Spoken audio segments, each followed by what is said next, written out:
कि आखिर नेता खराब क्यों आ रहे हैं, या बुरे लोग क्यों राजनीति में आ जाते हैं, क्यों सफल हो जाते हैं, क्रिमिनल सफल हो जाते हैं, गलत वादे या झूठे वादे करने वाले सफल हो जाते हैं। आखिर जनता को नेता मिलते कैसे हैं?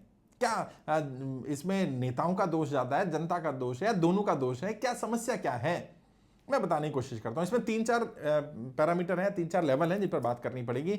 सबसे पहला लेवल तो यह है कि जनता को नेता मिलते कैसे, इस पर समझना पड़ेगा। जनता को नेता, भाई नेता कहां से आएंगे? नेता को हिमालय पर्वत से तो नहीं आएंगे, ये तो बात माननी पड़ेगी ना। नेता कहां से आएंगे? उसी समाज में से आएंगे। तो मुझसे लोग कहते हैं साहब राजनीति में क्रिमिनल क्यों है, साहब राजनीति में मवाली क्यों है, राजनीति में चोर क्यों है, राजनीति में डाकू क्यों है, डकैत भी सांसद बन जाते हैं, विधायक बन जाते हैं। मैं उनसे पूछना चाहता हूं, राजनेता समाज का हिस्सा होते हैं, समाज का आईना होते हैं। जो काम समाज में हो रहा होगा वो राजनीति में ना हो, या आप स्वीकार मतलब सोच भी कैसे सकते हैं भाई? आप राजनीति में डॉक्टर हैं, क्यों? क्योंकि समाज में डॉक्टर हैं। अच्छा, राजनीति में टीचर है, क्यों? क्योंकि समाज में टीचर है। राजनीति में एडवोकेट है, क्यों? क्योंकि समाज में एडवोकेट है। राजनीति में बिजनेसमैन है, क्यों? क्योंकि समाज में बिजनेसमैन है। राजनीति में क्रिमिनल है, क्यों? क्योंकि समाज में क्रिमिनल है भाई। राजनीति में बेईमान है, क्यों? क्योंकि समाज में बेईमानी है। राजनीति में चोर उचक्के हैं, क्योंकि समाज में है। राजनेता हिमालय पर्वत से नहीं आएंगे, इस बात को स्वीकार करना। ये पहला फेज है जिस पर मैं बात करूंगा। सेकंड फेज में भी आऊंगा, कमियां किसकी हैं और कैसे सुधरेगा, तीनों पे बात करेंगे। लेकिन सबसे बड़ी बात है, राजनेता कहां से आएंगे? राजनेता समाज से आएंगे। और क्राइम ब्यूरो ऑफ इंडिया, अगर उसका आप रिपोर्ट देख लें तो भारत में क्रिमिनल की संख्या देखिए 15% से ज्यादा है। राजनीति में क्रिमिनल की संख्या कितनी है? समस्या क्या है? लोग कहते हैं जी नेता चोर हैं। मैं कहता हूं अच्छा ठीक है, मान लेते हैं आपकी बात, नेता चोर है। कितने चोरों को आप जानते हो नेता बने? वो कहते हैं बहुत सारे। नहीं, बहुत सारे नहीं भाई, संख्या बताओ। मैं कहता हूं अच्छा 100 चोरों के नाम बताओ जो चोर रहे हो, जिन्होंने कोई ना कोई चोरी की हो और फिर वो राजनेता बन गए, सांसद बन गए, विधायक बन गए। 100 नाम बताओ। कहते नहीं 100 तो नाम तो नहीं पता। अच्छा 50 बता दो। नहीं 50 भी नहीं पता। अच्छा 20 बता दो। 20 भी नहीं पता। गिन चुन के वही 10-15 नाम है नेताओं के, और उनका भी कोई प्रूफ नहीं है चोर है। उन पर आरोप है चोरी का, उन पर आरोप है करप्शन का, उन पर आरोप है बेईमानी का। और मैं ये नहीं कह रहा हूं कि 50-100 नहीं होंगे, मुझे गलत मत समझना कि कभी आप सोचे मैं क्रिमिनल्स को, बाहुबलियों को, बदमाशों को डिफेंड करूं ना। होंगे, लेकिन देश में नेता कितने, उसके कंपैरिजन में देखो। मैं कोई नेताओं को, क्रिमिनल को डिफेंड नहीं कर रहा, लेकिन मैं आपको राजनीति की सच्चाई बता रहा हूं जो कोई नहीं बताता। मेरे चैनल पर राजनीति की वो बारीकियां, वो सच्चाई मिलती है जो लोग हजम कर जाते हैं, पता है, बताता कोई नहीं है। अच्छा राजनेता अपने मुझसे बोल नहीं सकता हम अच्छे काम कर रहे हैं, अच्छे हैं, क्योंकि राजनेता पर तो कोई विश्वास करेगा नहीं। अच्छा जो बोल रहे हैं वो बुराई बोल रहे हैं, मीडिया वाले भी बुरा बोल रहे हैं, सोशल वर्कर भी बुरा बोल रहे हैं, सब कोई राजनेताओं के दूसरा पहलू बता ही नहीं रहा। मैं बताता हूं आपको टोटल राजनेता कितने। आप कहते हैं 100 क्रिमिनल हैं, मैं कहता हूं 1000 मान लेते हैं। 1000 लोग क्रिमिनल हैं, मान लेते हैं 1000 लोग जो राजनीति में हैं, सफल हैं, वो क्रिमिनल हैं। लेकिन कितनों में से 1000? आप ये देखिए, अगर सिर्फ इलेक्टेड लोगों की बात करें, जो इलेक्टेड, जिनका वोटिंग होती है और चुन करके आते हैं, उनकी बात कर लेते हैं। सांसद कितने जी? देश में लगभग 800 के आसपास सांसद हैं। 543 लोकसभा के और 250 राज्यसभा के, वो भी तो सांसद ही है ना। 800 हो गए। अच्छा विधायक जो इलेक्टेड है, एमएलए और एमएलसी भी अगर ऐड कर दे तो 4500 है लगभग, क्योंकि 4-5 राज्यों में एमएलसी भी होते हैं। 4500 वो हो गए। 4500 और 800, मोटा मोटी रफ आइडिया के लिए 5000 मान लेते हैं। अच्छा पार्षद, 15000 पार्षद है देश में। 15000 है पार्षद। जहां निगम है, कॉरपोरेशन है, जहां नगर निगम नहीं है, नगर पालिका है, नगर पालिका के सदस्य, जो ब्लॉक प्रमुख हैं, बीडीसी मेंबर हैं, जिला पंचायत सदस्य हैं, सबको ऐड कर लें तो लगभग 50000 संख्या पहुंचती है। अच्छा अगर ग्राम प्रधान भी ऐड कर दें इसमें तो 1.5 लाख ग्राम प्रधान भी है। अच्छा ग्राम प्रधान में हर ग्राम सभा में 10-10 मेंबर भी हैं, तो 15-16 लाख हो गए। मैं कहता हूं इन 15-16 लाख में से कितने क्रिमिनल हैं, कितने चोर हैं, कितने डाकू हैं, कितने डकैत हैं, कितने बुरे हैं? आप कहते हो जी 10% तो होंगे, मान लेते हैं 10% होंगे। तो क्राइम ब्यूरो ऑफ इंडिया के हिसाब से तो 15%, 14% क्रिमिनल है समाज में।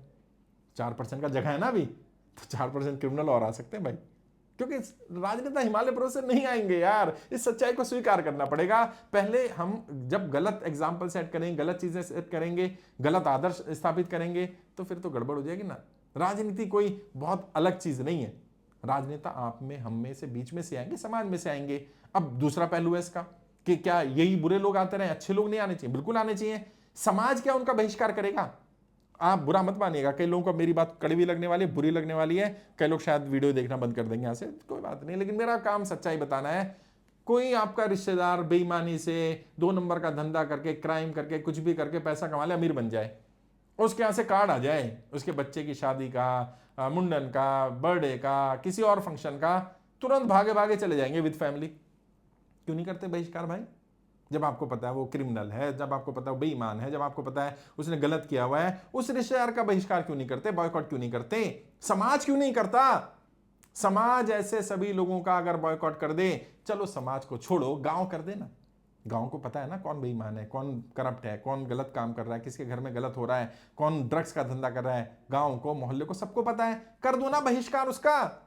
बोल दो भाई इसके यहाँ से कोई इनविटेशन कार्ड आएगा हम नहीं जाएंगे, इसके घर में कोई फंक्शन होगा हम नहीं जाएंगे, ये हमें कहीं बुलाएगा हम नहीं जाएंगे, हम इसकी लड़ाई में इसके साथ खड़े नहीं होंगे, हम इसका कभी समर्थन नहीं करेंगे, हम इसके किसी भी रूप में साथ नहीं होंगे। आप तो नहीं करेंगे, आप तो खुशी खुशी जाएंगे। अच्छा, जिसको इन्विटेशन नहीं मिल रहा वो कानाफूसी करता है, अरे भाई हम भी चल रहे क्या तुम्हारे साथ? अरे बाबूजी के यहाँ से यार महल वालों के यहाँ से ना इनविटेशन नहीं आया, हमें ले चलो। अरे कोठी पे हम भी चल रहे हैं यार, क्या मौका ढूंढते हैं कोई कोठी पे जाने का, उसके महल में जाने का, उसके बड़े घर में जाने का एक बार मौका मिल जाए। उसके यहाँ पकवान बड़े अच्छे होते हैं, उसके यहाँ पर बड़ा घर है, देख करके बड़ी गाड़ी है, कम से कम कुछ नहीं तो सेल्फी ले लेंगे, कम से कम साथ खड़े हो जाएंगे। आप उसका बहिष्कार नहीं करना चाहते, आप उनके खिलाफ बोलना नहीं चाहते, आप उनको अलग थलग नहीं करना चाहते। अब जब वो चुनाव लड़ ले, सांसद बन जाए, विधायक बन जाए, अब आपको मिर्ची लगनी शुरू हो जाती है। तो कहीं ऐसा तो नहीं मिर्ची का कारण ये है कि आपको लग रहा है मैं अच्छा होकर भी पीछे रह गया और वो बुरा होकर के भी आगे निकल गया? हाँ, तो आप बन जाओ बुरे, आपको किसने रोका है? इतना आसान है? आपको लग रहा है इतना ही आसान है बाहुबली बनना, आपको इतना आसान है करप्शन करना, भ्रष्टाचार करना, इतना ही आसान है लोगों को जोड़ना, तो आप कर लो ना, कौन रोक रहा है आपको? समस्या क्या है? जो कर नहीं पाते, जो मुकाबला नहीं कर पाते, वो क्या करते हैं? वो बदनामी करनी शुरू कर देते हैं। अरे बेकार आदमी है, ये है वो है। और अगर यही बेकार आदमी बुला लेना इस आदमी को जो इसे बेकार बोल रहा है, सबसे पहली पंक्ति में वही खड़ा मिलेगा। हाँ, यही है सच्चाई। इस सच्चाई को, इस कड़वी सच्चाई को कोई स्वीकार नहीं करना चाहता। राजनीति में राजनेता वैसे ही हैं, जनता को नेता वैसे ही मिलते हैं जैसी जनता होती है। जनता करप्ट है, जनता बेईमान है, जनता में हर तरह के लोग हैं, वो बेईमानी को पसंद करने वाले लोग हैं। कई लोग तो मतलब मैं क्या बताऊं, कहते साहब भारत में अगर भ्रष्टाचार ना हो ना तो हमारा तो काम ही ना हो। वो भ्रष्टाचार को अपने लिए एक संजीवनी या एक काम करने का या काम मिल जाता है, इसके लिए थैंकफुल है वो भ्रष्टाचार के कि रिश्वत दे के काम तो हो जाते हैं। पता चला यार रिश्वत भी नहीं दें तो डॉक्यूमेंट तो है नहीं, ये भी नहीं है, वो भी नहीं, काम ही नहीं होगा। भारत में कम से कम ये तो हो जाता है कि काम तो हो जाते हैं। आप भ्रष्टाचार को आपने इतना यूज टू बना लिया, इतना कॉमन बना लिया, तो ये ऐसे तो नहीं होगा। सुधार कैसे होगा?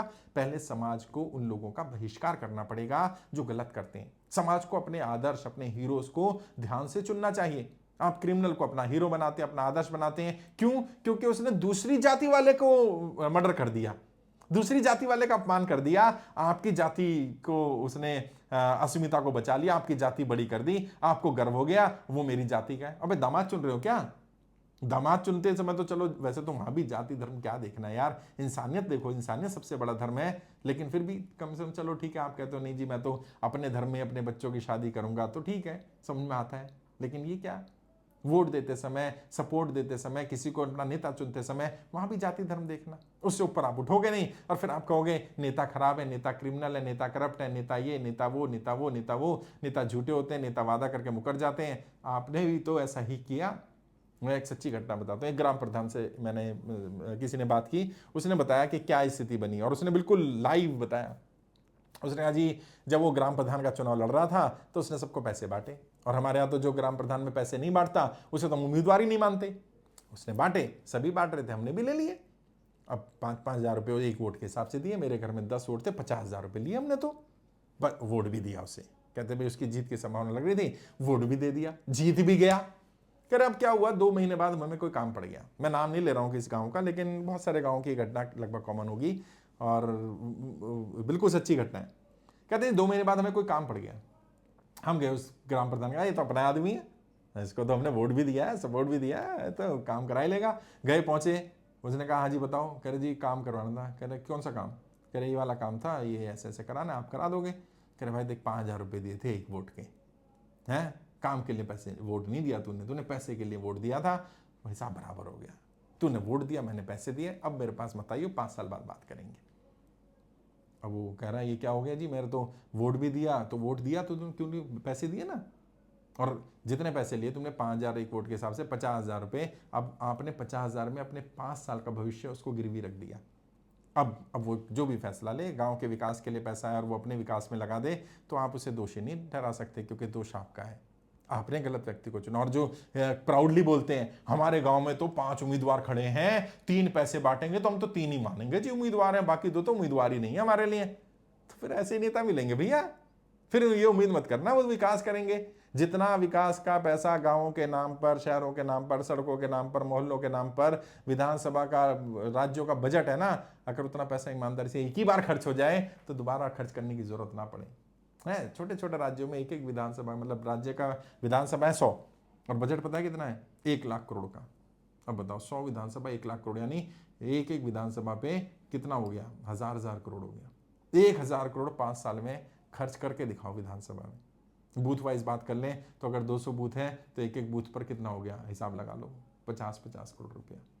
समस्या क्या है, कोई बता के राजी नहीं है। ये सच्चाई है, ये सच्चाई है। और ये सिस्टम तब तक नहीं सुधरेगा जब तक कुछ बड़े बदलाव ना हो, क्योंकि मैंने कहा मैं सिर्फ समस्याओं पे बात नहीं करता साहब, समस्या और समाधान दोनों पे बात करता हूँ। ये तो समस्या है, समाधान क्या है, जनता को सुधरना पड़ेगा, जनता को अपने विवेक से फैसला लेना पड़ेगा, जाति धर्म से ऊपर उठ करके निर्णय लेना पड़ेगा, जनता को अपना स्वार्थ छोड़ना पड़ेगा। वो कहते हैं ना, कहावत है, जहां पर चोर रहते हैं तो उन पर ठग राज करते हैं साहब।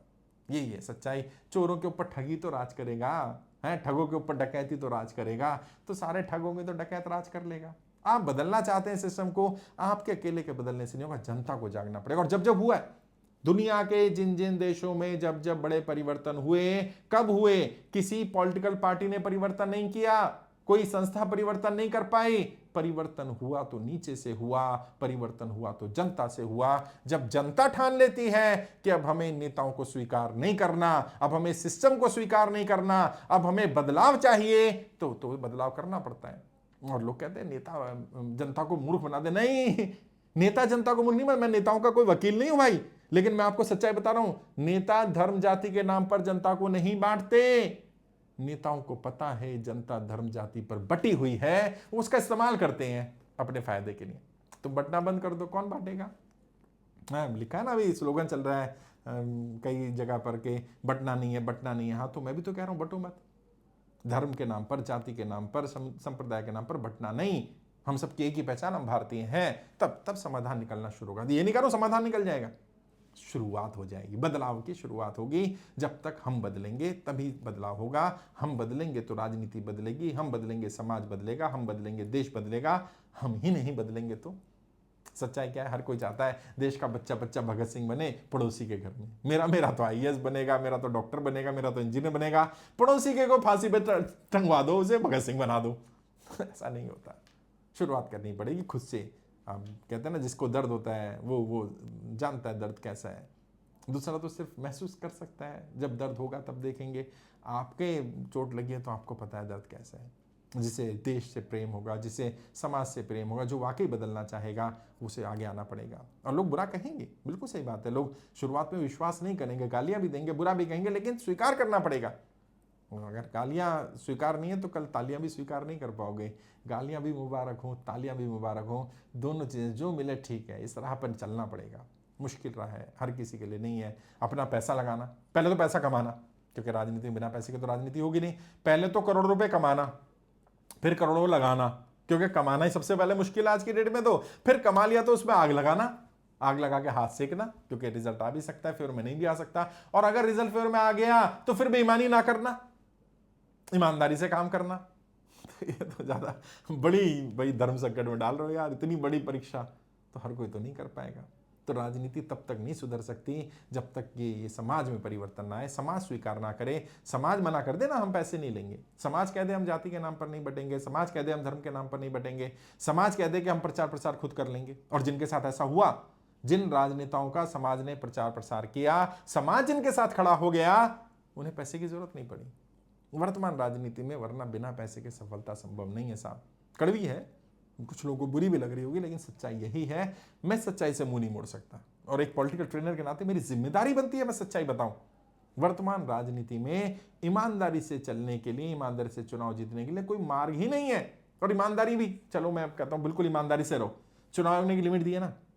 चुनाव आयोग ने कहा कि लोकसभा के चुनाव में आप 90 लाख तक खर्च कर सकते हो। इसका मतलब चुनाव आयोग को भी पता है ना कि 90 लाख खर्च होते हैं। पागल थोड़े चुनाव आयोग, खर्चा होता है 10 लाख का, वो 90 लाख क्यों बता रहा है। विधानसभा में 40 लाख की लिमिट दी अगर कहीं पर, तो चुनाव आयोग की लिमिट का तो खर्चा मिनिमम चुनाव आयोग भी मान रहा है, और कितना खर्चा हो रहा है उससे मिनिमम 10 टाइम खर्च हो रहा है।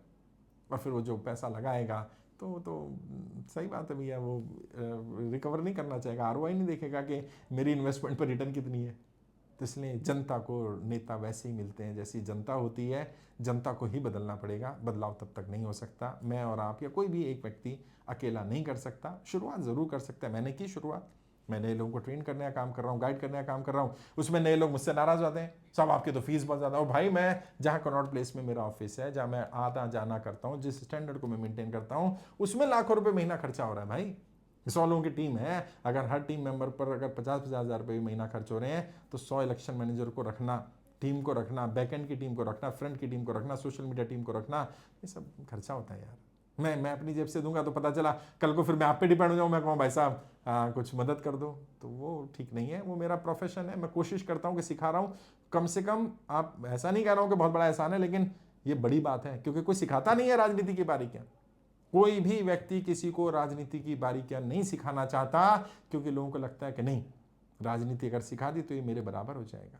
मैंने तय किया नहीं, कोई बात नहीं, जो मैंने सीखा है, जो मैंने सांसदों विधायकों को सीखा, उनके साथ रहकर सीखा, मुख्यमंत्री के साथ रहकर सीखा, वो मैं सिखा रहा हूँ पिछले 18 साल से। 2008 से यही काम कर रहा हूँ, 2006 से यही काम कर रहा हूँ। और अभी मेरी कोशिश यही है कि कम से कम अगले 20 वर्ष तो ये काम किया जाए, नए लोगों को ट्रेन करने का, गाइड करने का, सांसद विधायक बनाने का।